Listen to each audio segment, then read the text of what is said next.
At our family reunion, my aunt clinked his glass and said, "Let's all thank Amelia, the one who actually made something of herself." My dad nodded. My sister smiled. My name wasn't mentioned. So I got up, grabbed my keys, and said, "You'll all remember this in a couple of hours." Later that night, while everyone was blowing up my phone, but I was already in the air, I, 32M, should have known better than to attend the annual family reunion.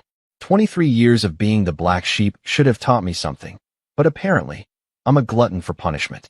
The backyard was decorated with string lights and checkered tablecloths.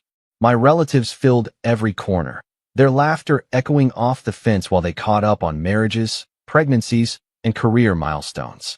I sat at the far end of the longest table, nursing my third beer and watching my sister Amelia work the crowd like she was campaigning for office.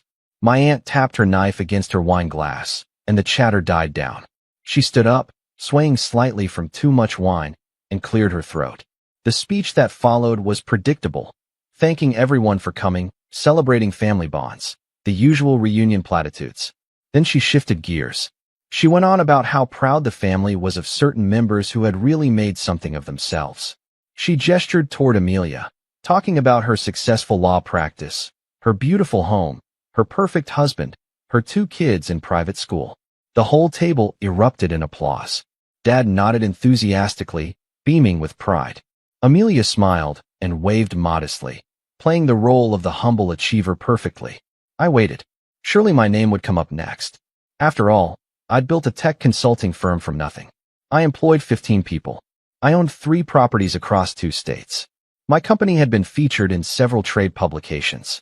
But the seconds ticked by, and my aunt moved on to thanking the hosts, the caterers, even the weather for cooperating. Not a single mention of me. The applause died down, and conversations resumed. I sat there, invisible as always, feeling that familiar burn in my chest that I'd carried since childhood. The same feeling I got when Dad attended every single one of Amelia's soccer games, but missed all my debate tournaments. The same feeling from when my graduation photo somehow never made it onto the family mantle, while Amelia's took center stage. I stood up abruptly, my chair scraping against the concrete. A few heads turned, but most people were already back to their conversations. I reached into my pocket and pulled out my keys. I announced that they'd all remember this moment in a couple of hours, then turned and walked toward the gate without looking back.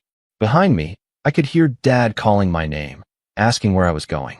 Amelia's voice joined his, telling me to come back and not be so dramatic. But I kept walking. I drove straight to my office, my hands shaking with rage and adrenaline. The building was empty at 8 p.m., just the way I needed it to be. I took the elevator to the 3rd floor and walked into the conference room where I kept my safe. Inside were documents I'd been holding onto for 3 years. Documents that could change everything for my dear sister. You see, Amelia's perfect law practice wasn't quite as pristine as everyone believed. I discovered this completely by accident when a former client of hers had hired my company to recover some lost data. During the process, we'd uncovered evidence of some very questionable billing practices. Nothing criminal, technically, but enough to seriously damage her reputation and potentially trigger a bar investigation. I kept quiet about it, telling myself it was because I didn't want to hurt the family. But sitting in that conference room, staring at the papers that could destroy her career, I realized I'd been saving them for exactly this moment. I pulled out my phone and started making calls. The first call went to my contact at the local business journal. I'd helped them with several tech stories over the years, and the reporter owed me a favor. I told him I had a story about questionable practices in the legal profession. We arranged to meet the next morning. The second call was to an investigative reporter I knew from college. She specialized in professional misconduct stories and had won several awards for her work. She was very interested when I mentioned I had documentation. The third call was to someone at the State Bar Association. I'd done consulting work for them 2 years ago, and I knew their complaint process inside and out. By 11 p.m., I had appointments scheduled with 3 different media outlets and had submitted a formal complaint to the Bar Association. All of it would go public within 48 hours. My phone had been buzzing nonstop since I left the reunion. 47 missed calls and over 60 text messages. Everyone wanted to know where I was, why I'd stormed off, when I was coming back. Dad sent me a long message about family loyalty and not being so sensitive. Amelia wrote that she was sorry if her success made me feel bad, but that wasn't her fault. The hypocrisy was staggering. I turned off my phone and went home to pack. Update 1. The next morning, I was on a flight to Denver. I had a consulting contract there that I'd been putting off, and it seemed like perfect timing. As the plane lifted off, I felt lighter than I had in years. I kept my phone off until I reached my hotel. When I finally powered it back on, I had over 200 notifications. The story had broken faster than I'd expected. The Business Journal had published their piece online at 6 a.m., titled Local Attorney Under Investigation for Billing Irregularities. By 8 a.m., it had been picked up by 3 other news outlets. The State Bar Association had confirmed they were opening an investigation. The family group chat was absolute chaos. Everyone was asking if I knew about the story, if I had anything to do with it, where I was. Dad was demanding I call him immediately. Amelia had sent me dozens of messages, ranging from confused to angry to desperate. Her first message asked if I'd seen the news and whether I knew anything about it. By the 10th message, she was accusing me directly of being behind it. By the 20th, she was begging me to call her, saying she could explain everything. I read through them all, but didn't respond to any. Instead, I went to the hotel restaurant and ordered breakfast. For the first time in months, I actually felt hungry. Update 2. 3 days into my Denver trip, the second wave hit.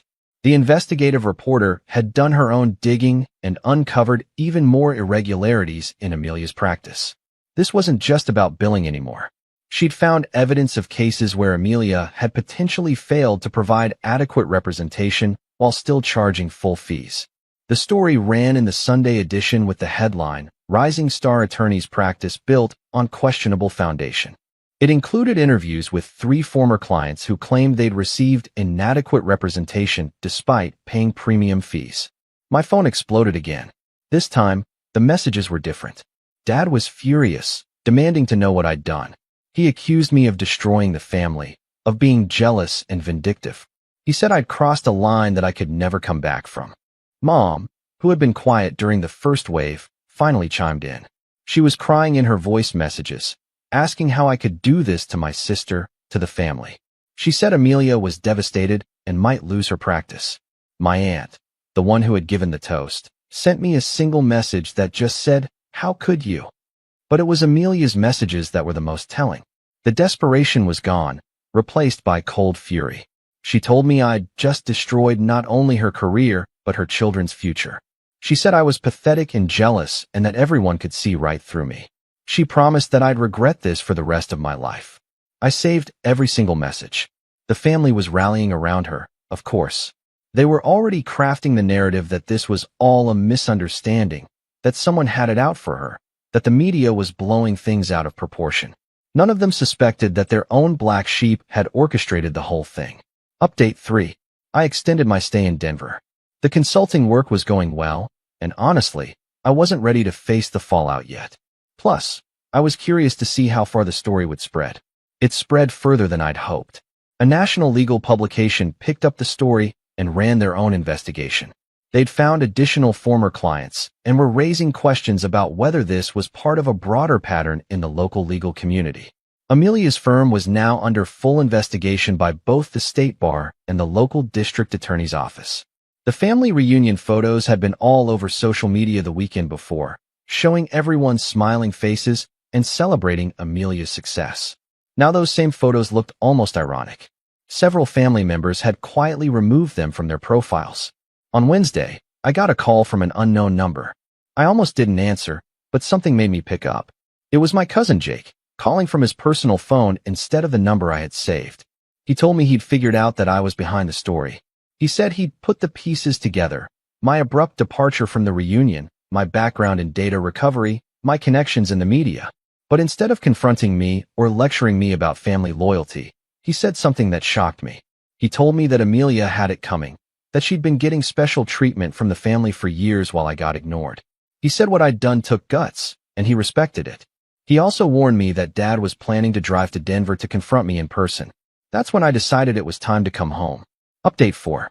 The flight back was turbulent, which seemed fitting. I spent the 3 hours thinking about what I was walking into and whether I regretted what I'd done. I didn't. For 32 years, I'd watched my family celebrate Amelia while treating me like an afterthought. I'd built a successful business, employed people, contributed to my community, but none of that mattered because I wasn't the golden child. The reunion toast was just the final straw in a lifetime of being overlooked. I landed on Friday evening and drove straight to my house. Dad's truck was in my driveway. He was sitting on my porch, and he looked like he'd aged 5 years in the past week. When he saw me walking up the front path, he stood up slowly. The conversation that followed was the most honest we'd ever had. He told me he knew I was behind everything. He said the timing was too perfect, and my dramatic exit from the reunion made it obvious. He asked me how I could destroy my own sister, how I could tear the family apart out of jealousy. I told him it wasn't jealousy. I explained how it felt to spend my entire life being invisible while Amelia got celebrated for everything. I reminded him of all the times he'd missed my achievements while never missing one of hers. I asked him when he'd last asked about my business, my life, anything about me that wasn't directly related to Amelia or the family. He was quiet for a long time after that. Finally, he asked me if I thought this made us even. He wanted to know if I felt better now that I'd potentially ruined her career. I told him the truth. I said it wasn't about making us even or feeling better. It was about consequences.